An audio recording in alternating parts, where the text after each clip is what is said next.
All right, good evening, everyone. Welcome. Good to see so many people here. My name is Anna Storti, and I'm an assistant professor of gender, sexuality, and feminist studies and Asian American and diaspora studies here at Duke University. I am on the Sexuality Studies Advisory Committee, and it is my honor to introduce Professor Robert Reid-Pharr, who will be giving this year's Queer Theory lecture to honor Eve Kosofsky Sedgwick. Before I say more about our speaker, I'd like to begin by sharing a bit about the history of this event. Each year, Gender, Sexuality, and Feminist Studies hosts this event to welcome, celebrate, and think alongside the most incisive scholars in the interdisciplinary field of queer theory. The annual Queer Theory Lecture honors one of the field's most insightful and provocative scholars, Eve Sedgwick. A foundational figure of queer theory, Sedgwick spent much of her career at Duke in the English department, where she authored field-defining works of queer theory, including Epistemology of the Closet in 1990 and Tendencies in 1993.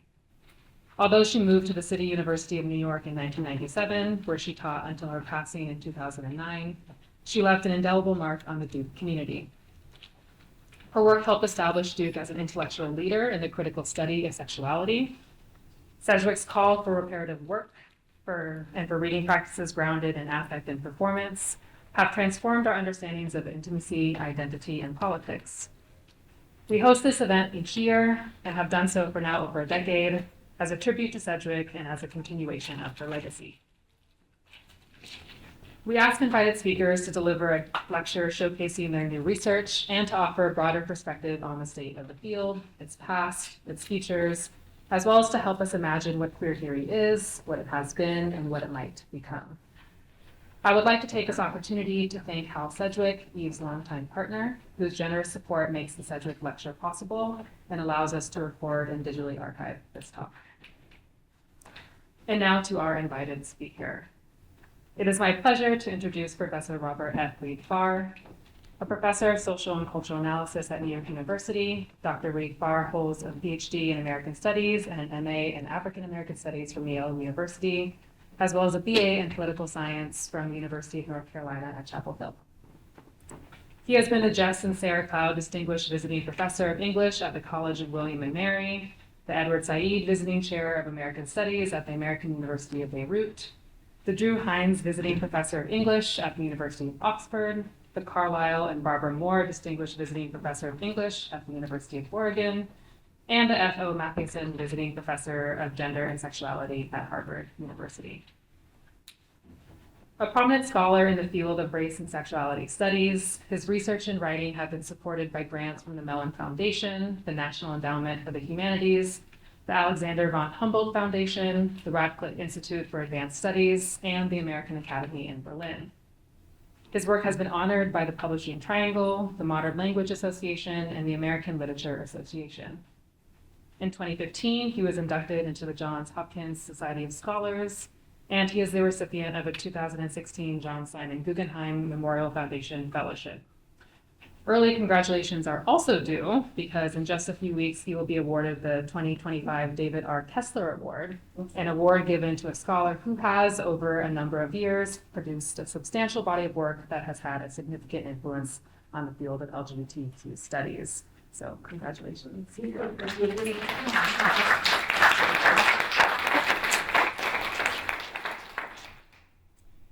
He is author of numerous essays and books, including Archives of Flesh, African America, Spain, and Posthumanist Critique, published with New York University Press in 2016. Once You Go Black, Choice, Desire, and the Black American Intellectual, also with NYU, 2007. Black Gay Man, Essays, NYU, 2001, and Conjugal Union, The Body, the House, and the Black American, with Oxford University Press in 1999. His most recent book, James Baldwin, The Making of an American Icon, is forthcoming with Alfred A. Knopf. Though the book is biographical in its chronology, it also poses a unique and important broader question. How did a poor, queer African American like Baldwin become one of the most celebrated spokespersons of his generation for African American culture and the civil rights movement? To discern an answer, Reid-Pharr draws on the recently opened Baldwin Archives at the Schomburg Center for Research in Black Culture at the New York Public Library, and on materials at the Houghton and Beinke libraries at Harvard and Yale universities. In so doing, he demonstrates how Baldwin's literary genius propelled him into the worldwide spotlight. Thinking with Baldwin for some time, Reid-Pharr asks in Monster in the Archive, an essay in James Baldwin Review, what the presence of a figure with a massive archival presence like James Baldwin does to our understanding of the presumed absence or lack of Black subjects in American archives. Paying careful attention to Michel Foucault's observations about archives and lives of infamous men, as well as Baldwin's correspondence with his friend, Mary Painter, this article argues that Baldwin's exceptionality forces scholars and archivists to treat his archival presence as monstrous. Moreover, it argues that we need to develop new methods to approach Black archives, one of which is through the lens of friendship, as it was suggested by Foucault shortly before his death. Questions about the archive extend into his earlier work and offer fertile ground for us to take stock of the figure and role of the intellectual in the times we currently find ourselves in. In Archives of Flesh, Reid-Pharr reveals the deep history of intellectual engagement between African America and Spain, opening a window into Black and anti-fascist intellectual life from 1898 through the mid-1950s. Reid-Pharr argues that key institutions of Western humanism, including American colleges and universities, developed an intimate relation to slavery, colonization, and white supremacy. This retreat to rigidly established philosophical and critical traditions can never fully address or even fully recognize the deep-seated hostility to Black subjectivity underlying the humanist ideal of a transcendent manhood. Calling for a specifically anti-white supremacist reexamination of the archives of Black subjectivity and resistance, Reid-Pharr lists the principles of post-humanist critique in order to investigate decades of intimate dialogues between African American and Spanish intellectuals. One critic describes the work as, quote, a bold indictment of the intellectual inflexibility that informs mainstream discourses on Blackness in the politics of difference. Indeed, in bold and beautiful ways, Reid-Pharr disrupts some of our most fundamental thinking about the role of choice, influence, and racial erotics in African American literature and culture. In Once You Go Black, Reid-Pharr offers an homage to post-World War II intellectuals like Richard Wright, Ralph Ellison, and James Baldwin, with an intent to reconsider Black Americans as agents and not simply products of history. Shuttling between queer theory, intellectual history, literary close readings, and autobiography, this book turns away from the presumed inevitability of what he names racial desire in the production of either culture or cultural studies, and insists upon the responsibility of all citizens, even the most oppressed. Throughout his career, Reid-Pharr has gifted us with scholarship that evokes this event's aim to think and rethink the boundaries, tendencies, and latent desires of the work that falls within the field of queer studies, but more precisely of the scholars and thinkers whose work constitutes queer theory in and of itself. With care and a critical, perceptive eye, one of the critiques he so boldly offers to us is a version of queer theory rooted in the act of paying debt to the intellectuals who did not simply come before us, but continue to influence us. Please join me in welcoming Professor Reid-Pharr.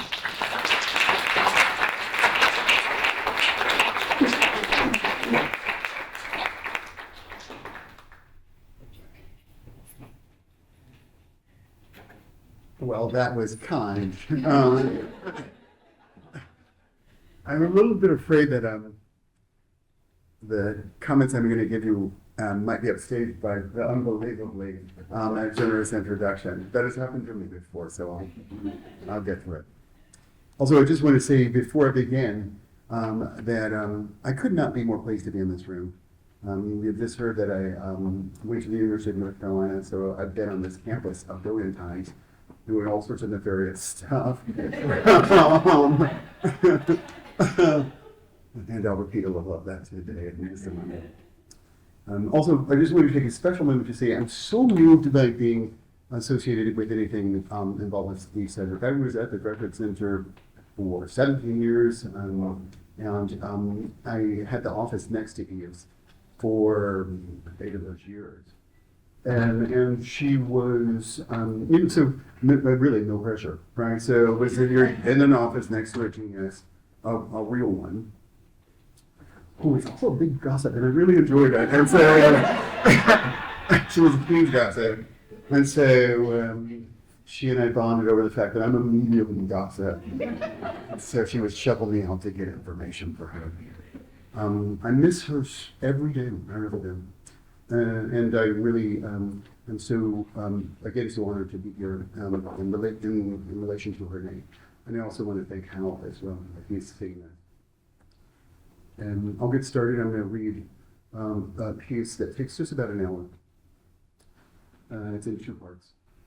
And I wanted to write something new for you guys that I thought would be appropriate for the moment in which we live. And the parts, because I'm clever, the 2 parts are called 1 and 2. 1. I know how bitter the days have become. I know the suspicion that perhaps something unstoppable has arrived. I know the fear that politely friendly neighbors have turned clumsy and savage. I know the grim panic that rises up when one begins to fret that the particular vulgarities of this particularly vulgar moment are here to stay. I know the feel of paranoia itching its way ever more deeply into ripening bone. I know the rage. I know the dread. I know the loneliness. I know the shame. I know the irritation of being forced to listen yet again to another old man counsel patience, diligence, steadfastness, and faith. Yet here I stand, counseling patience, diligence, steadfastness, and faith. To speak bluntly, my heels pressed to the ground. As an American, I'm much less concerned about the thieving and incompetence embedded in our national government than I am by the ever-creeping sense of despair, cynicism, futility, and a sort of necessary callousness and opportunism that suffuse so much of our politics and our culture. The idea of the beloved community, the dream of a diverse, multiracial, multi-ethnic society with profound regard for the rights of so-called minorities, including members of the LGBTQ population, is under deliberately vicious attack. The raids, the deportations, the deployments, the firings, the festivals of public humiliation are certainly efforts by the country's executive to take full control of all aspects of the federal government and to harass the president's political rivals in the process. There are also, however, pointed attempts to rewrite, indeed to deform, already brittle norms of public engagement. The images of our neighbors being cuffed, beaten, rounded up, and herded onto buses, with the cameras always fretfully rolling nearby, are designed first and foremost to discipline us. We sit in our homes, hands cold, faces hot, learning that we are the types of people who allow such things, that the certainty of who we are is maintained by men in masks, proudly displaying their abilities with pepper spray and zip ties. Authoritarianism is not fashioned simply through the careful deployment of ideas, no, even the brute force of the military and the police, but also through the expression and manipulation of everyday norms of style and behavior. Our culture continually tells us which lines can and cannot be crossed. That is old news.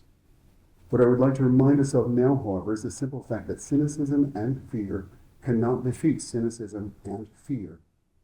This is though the attacks on the commitments and forms underwriting our sense of community continue to be grisly. Indeed, there is an enormous amount of work to be done defending the institutions that service the needs of our many peoples.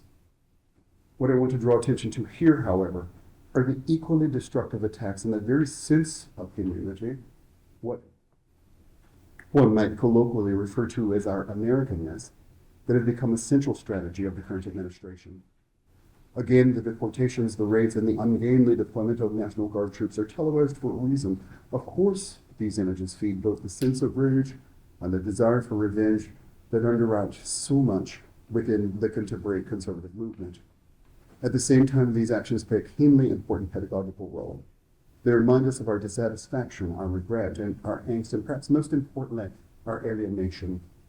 If you and I, dressed in our dignity and desire, are not responsible for the excesses of the nation, then who is? Who will wear the mantle of redress and rehabilitation for not only those who are continually being harmed, but also for the many Americans who support authoritarian politicians and the clumsy ideas that those politicians peddle?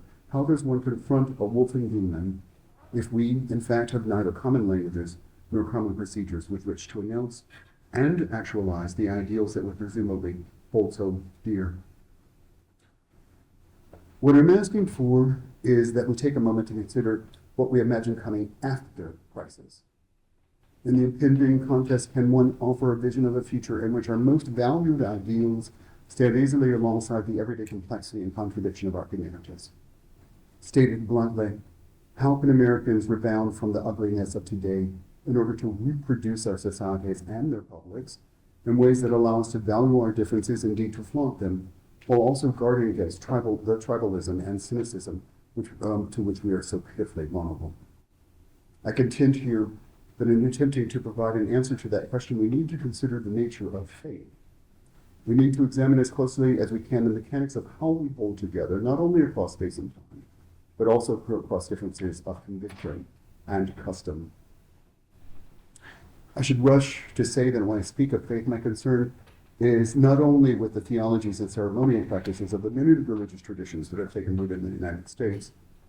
Instead, my goal is to encourage us to think through how the mechanics of faith and faithfulness operate in our culture, including in our religious culture, so that we might use those techniques in order to encourage forms of civic faith, hope, tradition, and commitment that embrace radical complexity and multiplicity. I want, that is, to respond to the fear, hatefulness, and resentment that so plague us by examining and deploying already extant discursive and ideological tools that privilege the promises and possibility of shared beliefs, ideals, and practices. Thinking about the function of faith in U.S. culture, particularly Black religious culture, I want to focus less on the content of the claims made within our faith traditions and more on their methods, particularly their habits of repetition and reformation. Close to 75% of the African American population self-identifies as Christian. Another 7% or so are members of other faiths, particularly Islam, making us one of the most religious communities in the so-called Western world. We are, in fact, a people of great and expansive religious belief. The obvious question, however, is what the nature of that belief actually is, and relatedly, how might we narrate the theological and organizational complexities of our various faith traditions with clarity? Certainly, it must be admitted that for the descendants of enslaved people, the examples of bondage and redemption that stand at the heart of Christian belief have been and continue to be particularly inspiriting. I must admit, however, that I'm always confused and a bit vexed by the glib ways that African American spirituality and religiosity are described. Presumably, the 40 million of us or so, having formed our Christian religious traditions in slavery, cling to them even today as forms of inspiration and sustenance. In the process, Black religious practice is often understood either through a sort of two-dimensional appreciation of its aesthetic qualities, those grand traditions of preaching and music, or a highly flattened and mechanistic understanding of the role of Black religious life in the civil rights struggle, the spirit of which might be expressed by just four words: I have a dream. Nonetheless, my focus is on how we might revivify a sense of community and civic faith that is under renewed and ever more religious tack. Thus, my writing about the scale ways in which Black Christian religious practice often represented is motivated by a desire to help imagine a revivified public sphere in which difference, including religious and ideological difference, is understood to be necessary and beneficial for the proper functioning of state and society. I will admit to being influenced by the insights of Reid-Pharr in his work Religion and the Public Sphere, in which he argues for a vital and legitimate role for religion in the social, cultural, and political lives of even so-called secular societies, while also pointing out that there are remarkably few examples of a clear dividing line between Western statecraft and Christian ideology.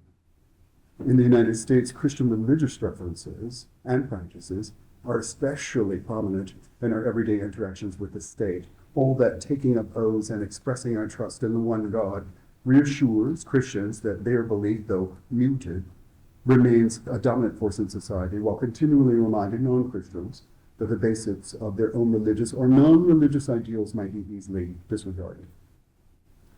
My point is not, however, to enter into old, if deeply necessary arguments about the profound Christian bias that underwrites so much in our society. Instead, I want to draw attention to the ways in which the current right-wing onslaught against American people is indeed an attack on the practices and procedures of what I have called our civic faith. The faith in our neighbors, the faith in our governments, the faith in our sciences, our bureaucracies, our communities, and yes, our religious institutions. One might rightly claim, in fact, that the lack of faith, or one might rightly claim that lack of faith has become its own sort of commodity. Cynicism has become the proud calling card of the right, while what passes for the left often articulates itself through ever more complicated narratives of resentment. Regardless, the world remains divided between us and them, and the very idea that we might imagine, much less achieve the beloved community, is all too often derided, especially by so-called progressives, as the last gasp of an impossibly unsophisticated idealism. I will simply have to take the bait. Following clumsily in the path of Habermas and his many students, I will leave my religious kin to their beliefs, even as I openly covet the forms, styles, and apparatuses that convey those beliefs. I want to tap into the power embedded in the claim that not only are we all kin, but that the instruments of our kinship are ancient and never-ending. Indeed, that our words and actions are always in conversation with not only the past and the future, but also with those unknowable aspects of human presence, cognition, and feeling that can be accessed only through one's commitment to a community that exists, for the most part, outside one's own conscious existence. In particular, I want to take seriously the role of ritual and communal self-expression in the articulation of the beloved community. On the day of my father's funeral, I sat in front of his coffin in the first row of a tiny church packed with my grieving kin and listened to my loved ones live. The congregation's first house of worship had been built in 1850 on land gifted to enslaved people by the members of the smugly handsome white Presbyterian church that still stands in all its grim forgetfulness just down the road. The Presbyterians had become tired of sharing their attractive building with enslaved people, so they gave them land while leaving the actual construction of the sanctuary up to the Negroes and their God. The church never became particularly large, but nonetheless it was. The wooden building that I remember from my childhood was never knocked down. Instead, when it could no longer be used, the congregants simply built another structure beside it and allowed the old one to sink into the ground. Throughout my childhood, I was reminded that slaves were buried in the yard beside the building, thus the softness of the earth beneath our feet. Eventually, the property directly adjacent to the church was bought by some enterprising black entrepreneur and turned into what subsequently became a quite successful and now quite full black cemetery, the very ground in which both my parents and many of my kin are buried. Later, sitting beneath the awning at my father's grave, I looked for a moment at my sister sitting beside me just before we both stood, walked to the coffin, and kissed the box in which our father would presumably be sent to heaven. It was enough. I want to reiterate the need for all of us, particularly those of us who consider ourselves progressives, to develop not so much a theory as a critical practice of faith. Most of the particulars of the ceremony I've just recounted were wholly familiar to me by the time I sat stiff back beside my father's coffin. We sent him home with all the protocols intact. Here, however, I invoke the ritual as part of my efforts to consider the proper form and function of faith and faithfulness in our public culture. I see value in the ceremonial reaffirmation of one's commitments to the larger community, a community that also includes the ancestors and the yet to be born. I also know that formal rituals work not simply through their strictness and severity, but also through the disruptions and slippages that strictness and severity provoke. Near the end of the ceremony, a woman with a perfectly round face and short, tight reddish brown hair waited in the line to greet the mourners. When she finally got to me, she bent and asked if I would speak to her privately after the service. I agreed and later met her in the yard. She told me that she was my relative, a member of my grandfather's family. The only problem was that I had never met my grandfather, nor had my father. His paternity had been a mystery all his days. Still, I did in fact believe this woman. I'd seen that reddish-brown hair and those dark hazel eyes staring out of my father's round face all my life. The woman looked very much like him. That is why what happened next so surprised me. I told her that though I fully sympathized with her suffering, I did not, in fact, value what I think she took to be blood truth. My father and I were spawned from a series of accidents and tragedies, but my kin, the people who had raised me, and my sister, who made a path for us and who held this very land as a refuge, were all right over there, standing around in the yard, dressed in itchy clothing, and trying not to cry. My allegiance was to them, and not to some never-to-be-seen grandfather or great-grandfather, going all the way back to the time of the first captures and rapes. My response surprised me, and even now I regret the mixture of pain and blunt recognition in the woman's eyes as she left. I was lost for a moment. I felt as if I might drift above the strangeness of what I had done and never return. It was my aunt who held me down. She walked up, tall and dark-skinned, looking nothing like either me or my father. She told me that there was food waiting inside and that she had a question. She wanted to know if my friend Herman, who had arrived all the way from New York and whom she described as that good-looking, curly-headed boy, was just a friend or my special friend, because if he was my special friend, she wanted to get to know him. I thought to myself, lesson learned, and returned to the sanctuary, hungry for the repast. We desperately need to think through and exploit the mechanics of loyalty, reliability, and commitment. We need to reconsider faith not as a thing complete in and of itself, and complete and whole within itself, but instead as a series of deliberate procedures by which one trains and focuses one's energies and commitments toward the needs of the larger community. Moreover, we need to get moving with this process as quickly as possible. As part of what is underway in the United States is a deeply cynical attack on our always weak sense of community, the very sense that allows American people to live together without ripping each other to shreds. Here, I would like to point for a moment to the work of the legal theorist Eve Spade, who argues that the focus in LGBTQ movements on rights-based narratives, which all too often center the concerns of exceptional individuals, has most often allowed for the advance of already relatively privileged persons without affecting the less privileged, less scrutable majority. In the meantime, the everyday lives of trans and genderqueer people are most often affected by their contact with administrative law. Matters surrounding identification, birth and death records, travel permits, marriage licenses, adoption orders, and death benefits represent the most common ways in which the majority of trans people confront the hostilities and vagaries of the state. Thus, Spade insists that both our theory and our politics ought to remain sharply focused on those mechanisms by which gender identity is ordered, governed, managed, and controlled. My own addition to Spade's extremely important intervention is only to suggest that we should also remain focused on the everyday forms of ritual practice that suffuse all of our communities, not simply so that we might celebrate and support those practices, but also so that we might use their logical, ideological, and aesthetic structures in order to help imagine the forms of democratic society and renewal for which we so long. One comforts one's skin, polices the narratives of one's genealogy, and performs one's ritual obeisance before pale patriarchs, and not because those things are logical in and of themselves. Instead, one does these things because in the doing one might better access and negotiate the actual world, our lived reality, in a manner that might allow our most cherished values to endure even as they are continually battered, challenged, and harnessed to an ever-proliferating variety of tasks. This is, in fact, what I mean when I use the term faith. The repetitiveness, the clumsiness, the artificiality of the rituals that I have described may not always be attractive, but they are very often practicable. 2. I will admit that though I'm intrigued by the idea of adapting modes of communal reaffirmation found in African American religious life to the needs of the larger secular community, I cannot be certain how that adaptation should operate practically. What I do know, however, is that this type of inquiry is hardly new.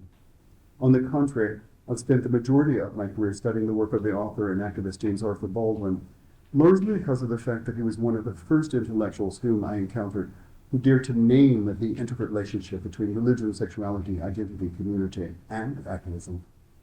As a 14-year-old, I read Baldwin's 1953 premiere novel, Go Tell It on the Mountain, and it radically altered my conception of both myself and my place in the world.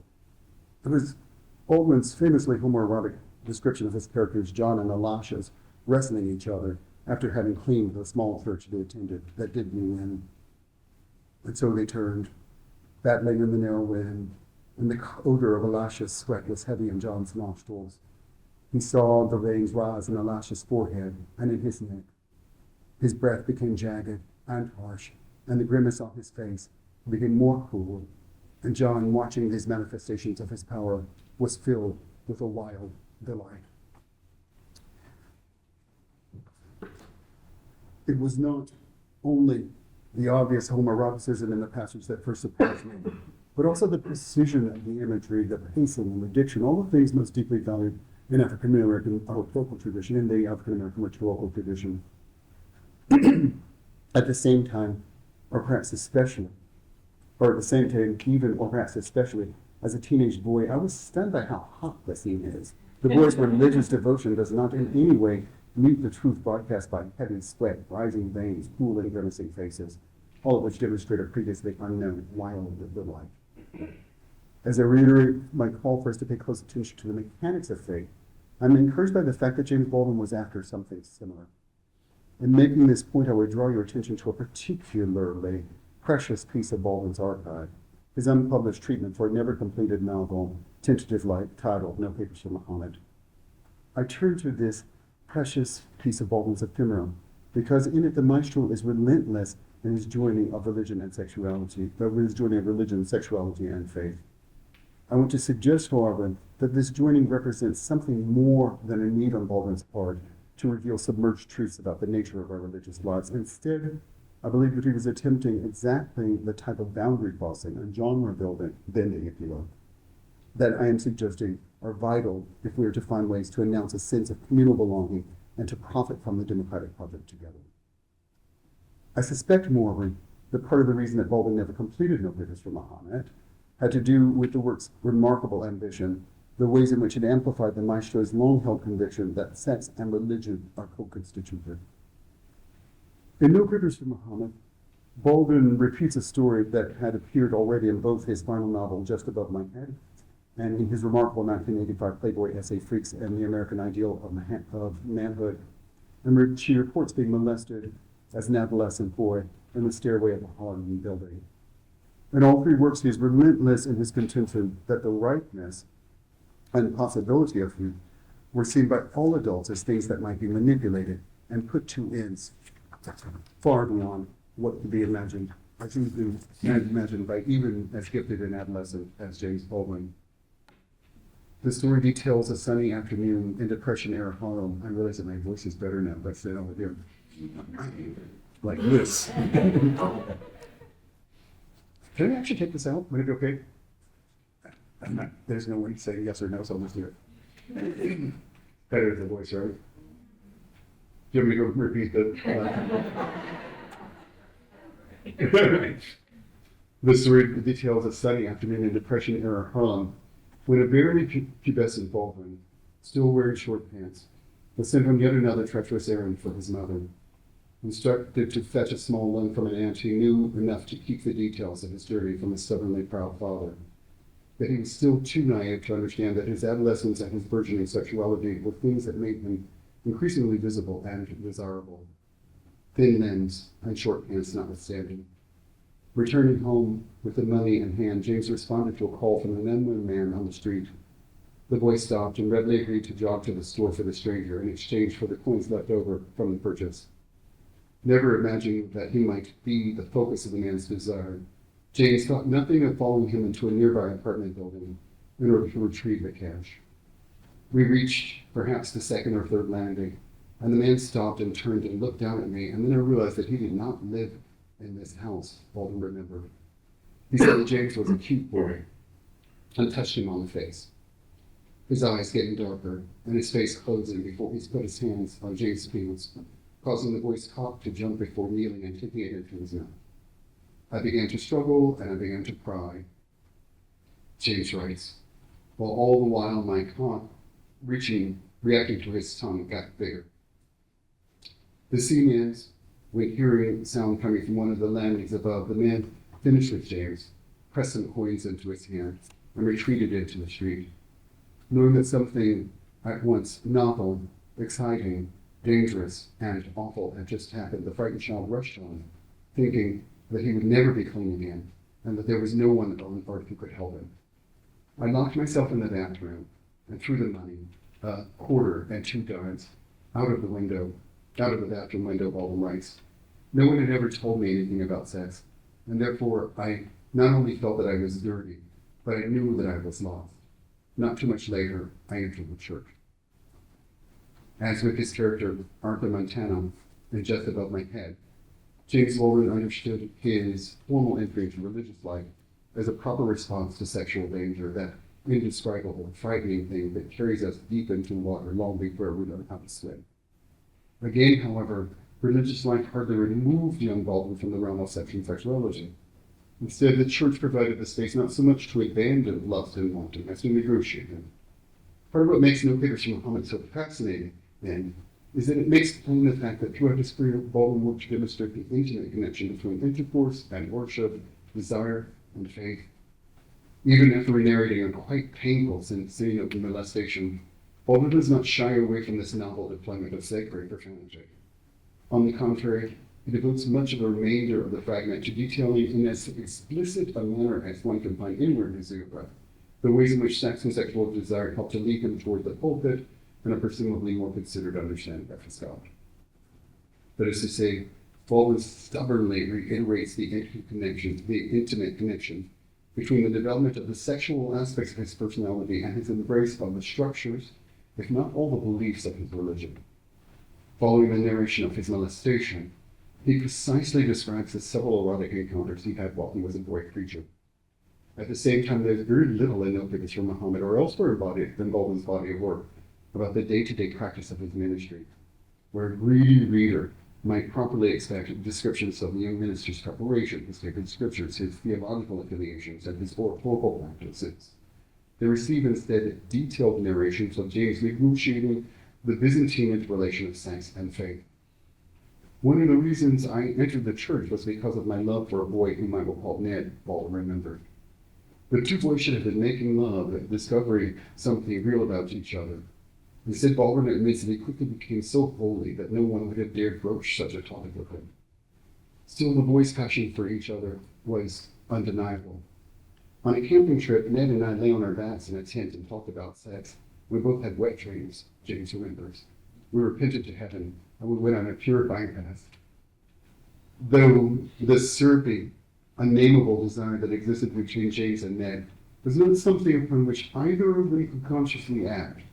It was an ever-present reality of their relationship, the ether in which their tender lives, especially their religious lives, were suspended. Ned's father was a parking lot attendant, and the boy often came to relieve him during the night shift, giving James an excuse to leave his home porting coffee and sandwiches to damp his friend's hunger. One evening, just as James arrived, Ned put a finger to his lips and snuck with his friend in tow beneath and parked forward so that the two could listen to the creaking, moaning, the complaints, and the yelps of a couple fumbling through sex. Once again, Baldwin describes this tension which he experienced sexual titillation, if not release, with a male intimate, titillation that inevitably led to both guilt and the quick embrace of a sort of uncomfortable church-bound redemption. Quote, the car rocked. My cock against the rocky ground got hard. I looked at Ned, who was absorbed and did not look at me. The two boys, hidden beneath the darkened, thumping car, tense, small bodies, newly potent, hard gravel spewing the day's heat. The experience had to be at once exhilarating and overwhelming. No wonder Ned did not look in James's direction. It takes time and finesse to consider the face of a friend and find a lover. An animal secretive life's lost scent. No wonder Baldwin remained ever discreet and aloof, not daring to sample the cock-hard feast toiling beside him. Instead, his mind turned predictably toward the Savior, the ways in which religious ecstasy might provide a suitable substitute for physical corporeal delight. I would like to repeat, says Baldwin, I would like to repeat that we managed to masturbate each other, Baldwin later complained. We lived in the joyless shadow of the Holy Ghost, yet I saw passion in that face many times, covered with sweat, and moaning on his back before the altar at the foot of the cross. The pairing of religion and sex is one of the driving concerns of No Pickers from Muhammad.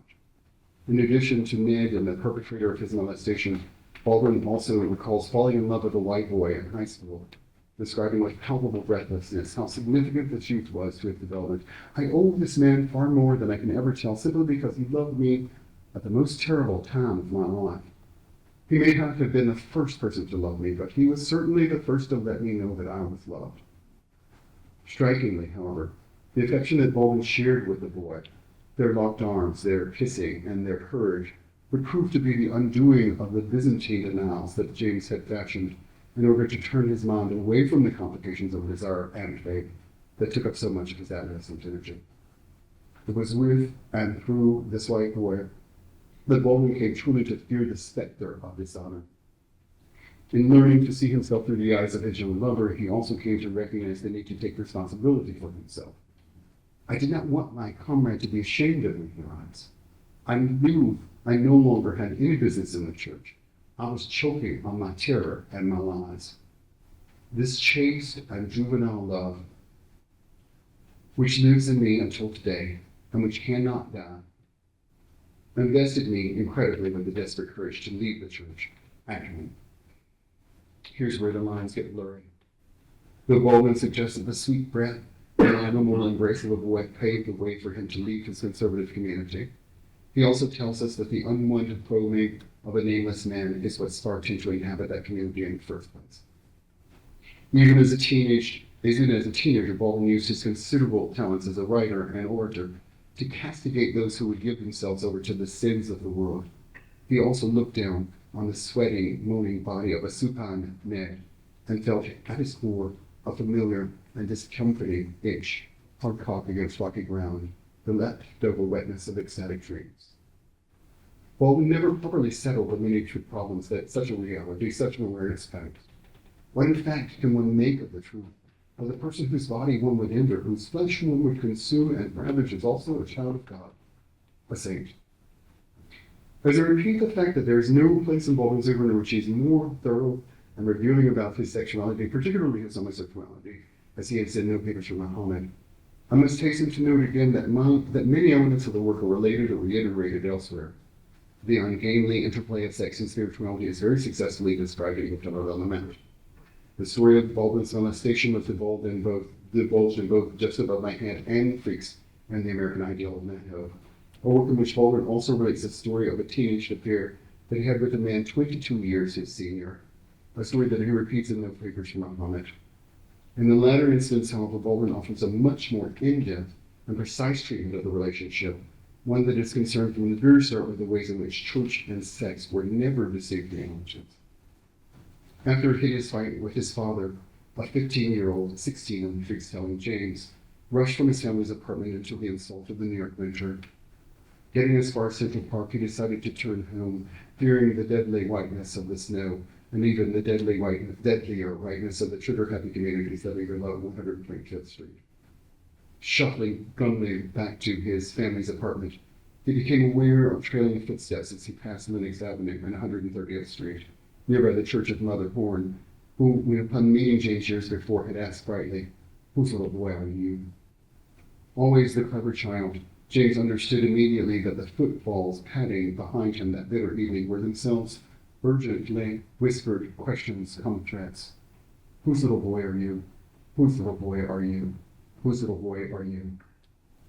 Conspicuously, in this retelling of the story, Baldwin never indicates that he was in the least afraid. Instead, he imagined his pursuer as another in a string of men hoping to catch sex from naive adolescents.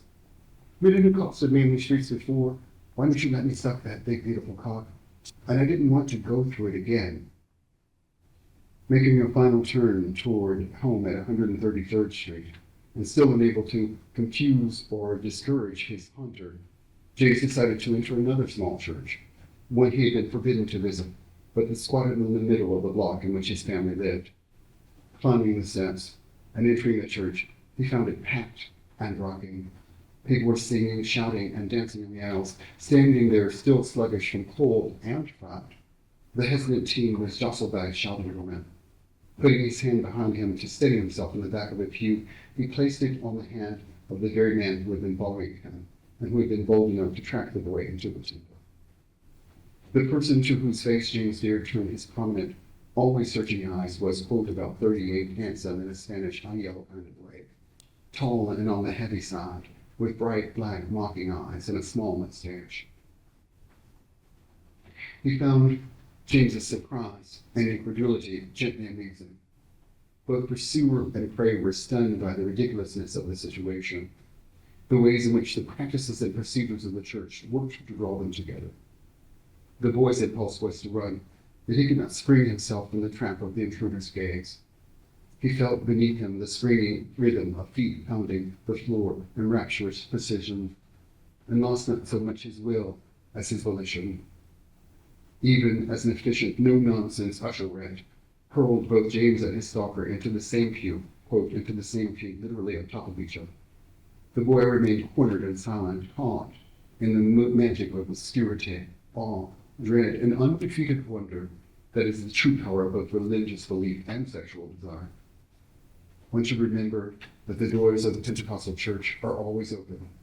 The sinner is indeed invited to come with sins in tow, that rocking, jumping beat, those jubilant women knocking everyone off balance, forcing innocence into the dangerous presence of manicured wolves with light skin and wavy hair, their thick bodies bespeaking hedonism and plenty, all exactly replicate the indulgence and decadence of the nightclub and the dance. In Harlem of 1939 or 1940, with the Renaissance dead and well-dressed pimps and whores bringing an impeccable style to the avenue, the church had better be jumping, had better fill its rooms with rhythm and heat, had better attend to the pure and unquenchable longing of the spirit, a longing so relentless that it sets the body to aching like the belly of the most distant sinner. Why don't we get out of here? The man Billy finally asked. James rose and silently, if not exactly obediently, followed him into the night. As when one reads Baldwin's accounts of the peers arriving at the entrance to Billy's building and climbing the stairs to his small furnished room, one's mind returns immediately to the scene of the boy's molestation no more than 4 years before. This time, however, the adolescent had taken on at least some of the trappings of the man he would become. He had started to smoke when he was outside of Harlem, so he readily accepted Billy's offer of a cigarette. And where Baldwin later remembered his first sexual encounter through the lens of fear, confusion, and disgust, he described this meeting as gentle and precisely choreographed. As the pair walked through gray, iced streets, Baldwin took pleasure in Billy's arm draped around his shoulders, the gentle press of a stranger's thickness against his own tight form. Later, sitting in Billy's room, a rectangular box furnished with a table, chest of drawers, 2 chairs, and the battlefield of his bed, the teenager was offered his first drink of brandy, on which he choked, and then the offering, the call as the Christians would have it, was presented to a still uncertain James. He took me in his arms and kissed me, Baldwin remembered. I'd never been held in this way, never been kissed that way before. First I melted in a gratitude which was not yet pleasure, and then I froze in a panic meant to forestall pleasure. It is in no way surprising that the boy panicked.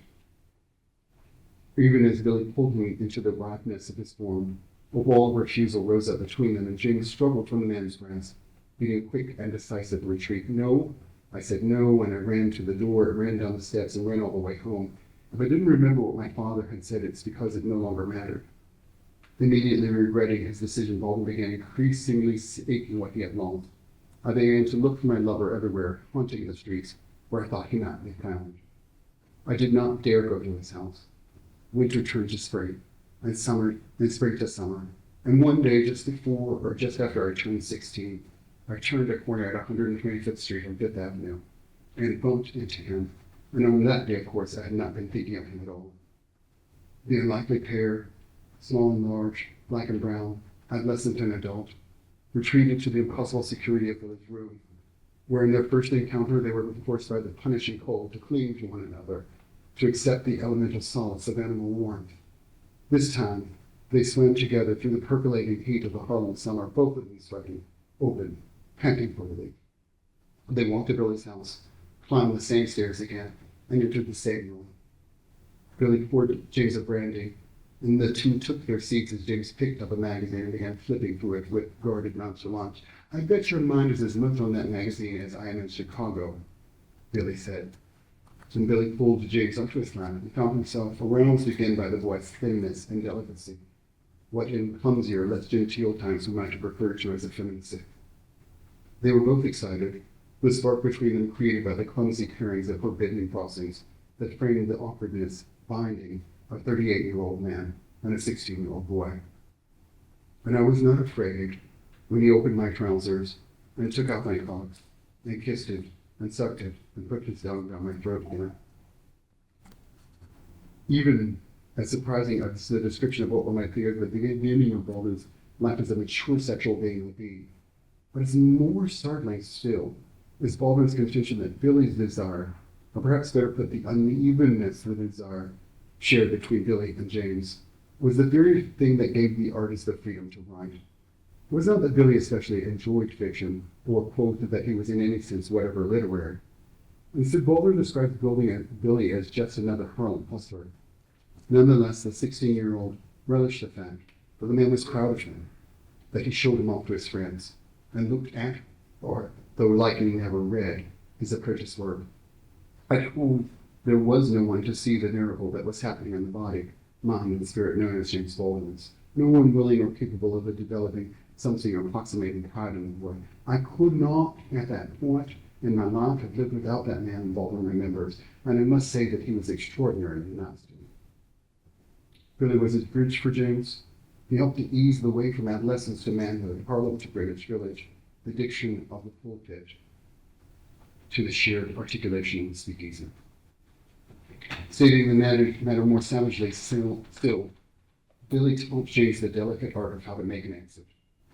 Their initial departure from the church on 133rd Street would give the young writer his first true taste of deliberately turning his face toward the beckoning world and answering its call. The boldness of their actions taught James, and perhaps Billy too, that the way forward was not to deny the contradiction that suffuses all life, but instead to embrace it. The couple maintained their relationship for at least 3 years, continuing even after James departed Harlem for the village. It ended, however, soon after Baldwin returned to bury his father, who died just before the famed Harlem riots of August 1943. Forever the gentleman, Billy worked assiduously to help secure James's future, finding him a job in the post office that he supposed would help in the Sisyphean task of supporting James's mother, Bernice Baldwin, and her many children. James rejected the idea out of hand, claiming that there was no way under heaven that this time could ever succeed. He believed that the safe route out that Billy offered him, days toiling under the burden of letters and packages, nights toiling under the weight of Billy's distracted flesh, would lead him down the same path of resentment, frustration, and radically delimited possibility that underwrote the madness that eventually overtook his father, David Baldwin. I would end up like my father, and they would all hate me as much as they hated him, Baldwin complained. It was all or nothing, and I had to jump, so I jumped. And that was the end of Billy, and that was the end of me and Billy, who had sweated his ass off, finding a job for me, but his pop-eyed baby was long gone. What is the greater street? When one first looks into the face of a stranger, witnessing the miracle of a billion imperfections, seeing there the union of impossibility and beauty, one draws on a courage that always hides itself, that masquerades as curiosity, inebriation, boredom, or lust. And when one kisses that stranger, smells up close the shock of unfamiliar human scent, or necessarily trembles before the sheer force of mind and spirit that it takes to not run from the scene. A force that, as all the great poets remind us, might spark the founding of civilization, or at least the launching of ships. Yet when one leaves a lover, when the memory of a, quote, loved Spanish conch, end quote, is overtaken by the image of the, quote, broken, sweating, despairing face of a man standing on the sidewalk in front of your apartment and begging you to come back, one's courage returns again, but this time uncloaked, naked, reminding you that the teary-eyed suffering parading before your still and unblinking eyes face the painful burden that scoops and contorts a once straight and beautiful back is not yours to shoulder. James explained that, quote, Billy had been the only thing that had ever happened to me, and that had been in the main, alas, something that happened to me. Not me, like a landslide. He had loved Billy, and they had slept together because Billy had liked it. James did not yet know if he liked it. Pleasing Billy was all. Quote, if Billy had wanted me to take up armed robbery instead of making love to him, I might have taken up armed robbery instead of making love to him. I may have taken up armed robbery and never noticed the difference. Here Baldwin's temerity is very much on display. He dares remind his reader that poor, skinny, terrified, and queer as he presumably was, he was hardly a victim. In the precise language of the streets that reared him, he was nobody's pawn. The young artist needed it all: family, church, school, community, cigarettes, brandy, sex, long bitter walks through the muffling snow. Even more to the point, he needed to find a way to turn the minute incongruities of his life to his own purpose. He needed, that is, to speak in tongues. He understood, however tentatively, that he could not live some manicured version of himself, become a cartoon, a securely bored postal worker, with side gigs as a preacher and the dark-eyed lover of desperate men. Like the saints in the temple, he needed to jump and shout. Ironically, it was again within the church that Baldwin came to understand that he would need to leave the church, or at least leave the outward signs of discipline and devotion required of the church, if he was to have a chance to set out on the promise. To live a life inspired by the fealty and the stinking, weeping passions of the first disciples. He understood that he had either to embrace the fullness of the Gospels, including its radicalism and naughtiness, or become, like many before him, a caricature of himself, a man cynically writhing on the altar floor when he should have been giving himself with bestial openness to a lover.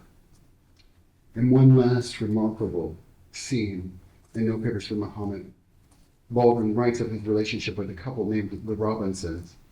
The wife was deeply religious and seriously ill. The husband, Uncle Hank, irreligious, sad, and the pure love interest of James.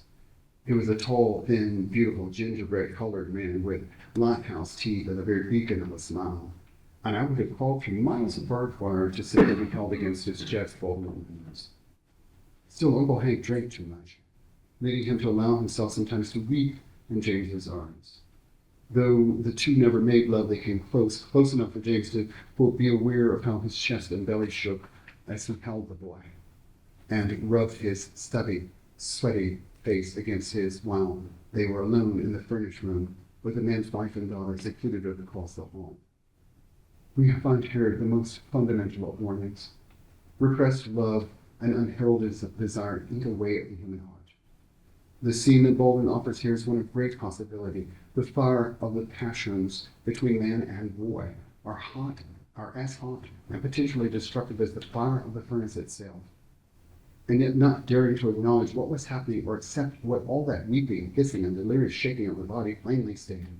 The pair had no way to take control of themselves, to note not only their danger, but also the great illness and malaise that framed their passion, the very dis-ease that was quickly consuming the body of a dutifully oblivious wife silently dying across the hall. Tellingly, Baldwin repeats this scene in his 1963 novel, Another Country. After having reached the height of his powers as an artist, the celebrated writer introduces his reader to the character Eric, an actor born into a well-to-do white Southern family who escaped his isolation by seeking solace with his parents, servants, Grace and Henry, a man who, like Hank, Robinson drank too much, and who made the furnished room his particular zone of escape and renewal. When young Eric encounters Henry crying alone in the heat and gloom, he throws himself into the man's arms, unleashing a confused set of emotions slipping between fear, rage, and a not yet nameable desire. It was the first time he had felt a man's arms around him, Baldwin writes. The first time he had felt the chest and belly of a man. He had been terribly frightened, but he had not, as the years were to prove, been frightened enough. What burns, what sparks the unwary critic to snatch his fingers from the sudden and unexpected skull of the keyboard is not simply that it is quite easy to discern a well-established tradition of Black representations of the danger and possibility attending tanks, incinerators, ovens, and furnaces, and here I'm thinking of Richard Wright, of course. But also that Baldwin continued to return to this idea throughout the work of his career. Even more to the point, Baldwin remained relentless in his desire to insist upon an intimate connection between religion and sex. I will add here that this type of boundary crossing, or more precisely stated, this refusal to ignore the always intimate relationship between the carnal and the spiritual, the quotidian and the extraordinary, provides a template for the civic faith that I have been clumsily attempting to describe. The very fact that he repeats this image of Henry, is sketching him in his diminished doppelganger, Hank, in No Papers for Muhammad, speaks directly to the character's archetypal importance in the author's body of work. While Baldwin used the image of the furnished room to demonstrate the ways that African Americans and many other oppressed communities utilize interstitial spaces, hallways, sidewalks, roofs, parks, and of course, both the avenue and the church, in order to create unimagined opportunities, loopholes of retreat, as Harry Dickens would have it. He also wanted to offer his readers both a key insight and a warning. The fire of the furnace directly references the fire burning at the heart of Pentecostal ritual and belief. That fire can be neither domesticated nor tamed. Its nature is to leave boundaries, to transgress borders, to confuse the distinction between the sacred and the profane, and so that the ecstatic suffering of the saint writhing before the altar might be easily transformed to the trembling passion of a desperate man kissing his fears and desire, his faith, if you will, onto the wet, yielding face of an adolescent boy. Morbid is precisely the vulgarity of this parody, its narrative shock, that I suspect would have prompted Baldwin to use the imagery in another country and then to secret its further development in a work, No Papers for Muhammad, that the maestro continued to develop for at least a decade, but that he never sought it to carry into the light. In bringing my comments to a close then, I would like to make an unsubstantiated and perhaps unfair claim about James Baldwin's state of mind as he worked on the treatment for No Papers for Muhammad. I suspect that Baldwin never completed the novel, because he was scared. It is not simply that it describes a sexual relationship that he had as a teenager with a man 22 years his senior, or his adoration for example, Hank, or his encounters with the many men who had catched sex from him, or even the molestation that he suffered as an adolescent boy. Instead, I imagine that what really frightened James Baldwin, and perhaps stilled his pen, was the relentless way in which he channeled his descriptions of both sexual exploration and abuse through his equally compelling descriptions of the religious communities in which he lived.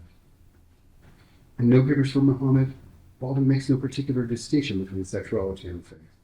Instead, as I've said already, I suspect that Baldwin's goals in No Papers for Muhammad were at least formally similar to the ones that animate my own comments here.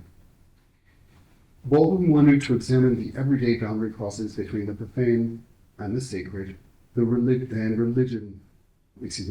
wanted to examine the everyday boundary crosses between the profane and the sacred, sex and religion, because even at the end of his life, he was attempting not so much to reveal new ways of understanding human experience, as to uncover and exploit the ways that already extant modes of understanding could be put to radical new purposes. Or to return to the spirit of this essay, I believe that what Baldwin was attempting in No Papers for Muhammad was to offer the type of promiscuous boundary crossing, particularly in our cultural lives, that I believe to be essential to the project of reimagining the life community. James reminds us, even in his failures, that we desperately need to revivify our sense of communal belonging by paying attention to and perhaps even celebrating the fissures in our culture, especially the awkward boundary between our religious faith and our vexing lust. We need to try to imagine a democratic community that can encompass all of that and all of us. We need to re-examine the deeply vexed relationship between religious faith and sexuality, not solely as an obstacle to be overcome, but also for a space from which we might begin to imagine truly democratic forms of society and public engagement. What I've attempted to do here is not so dissimilar from what I do every time I close my eyes and bow my head to pray. That is to say, I cheat and I peek. While I have often humbled myself, it has almost never been before the white man God, but instead before you, my kin, both the brown-skinned, round-faced people who see their history handsomely etched into my face, and all the other 8 billion or so who do not know me and will never visit land made sacred by unheralded sages who lived and died in the North Carolina Piedmont. No matter, we are all one family. It is to you then, all of you, that I offer my faith and my blessing. I know how bitter the days have become. I know the suspicion that something unstoppable has arrived. I know the fear that politely friendly neighbors have turned clumsy and savage. I know the grim panic that rises up when one begins to fret that the particular vulgarities of this particularly vulgar moment are here to stay. I know the feel of paranoia itching its way ever more deeply into ripening bone. I know the rage, I know the dread, I know the loneliness, I know the shame. I know the irritation of being forced to listen to yet another old man counsel patience, diligence, steadfastness, and faith. Yet I stand here, counseling patience, diligence, steadfastness, and faith. Thank you very so much.